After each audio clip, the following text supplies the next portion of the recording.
Fil-waqt li d-dinja qed tiffaċċja inċertezzi kbar, Malta tkompli tħares lejn il-progress.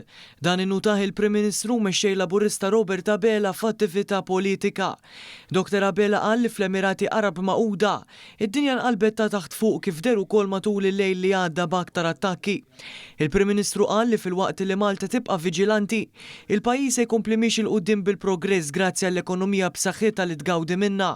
Illi minkejja dak kollu li qed jiġri barra minn xtutna, f'pajjiżna se nibqgħu għaddejjin fin-normalità sħiħa. Nistgħu nagħmlu dak għal żewġ raġunijiet ewlenin. L-ekonomija b'saħħitha u l-finanzi b'saħħithom li għandu l-pajjiż.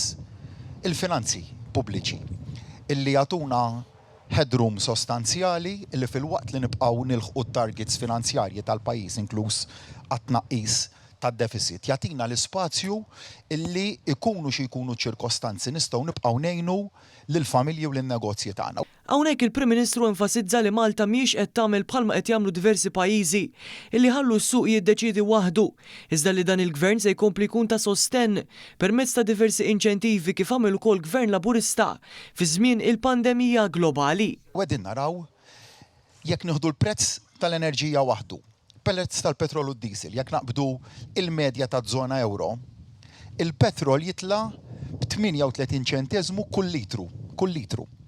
Id-diesel 45 cents il-liter. Kieku kellna nagħmlu l-paragun f'pajjiżna faċli tagħmel is-sommom id-diesel bħalissa bil-121 fost l-orħos, il-petrol bil-134, il-petrol żied 138 cents kull litru u d-diesel żied 145 cents.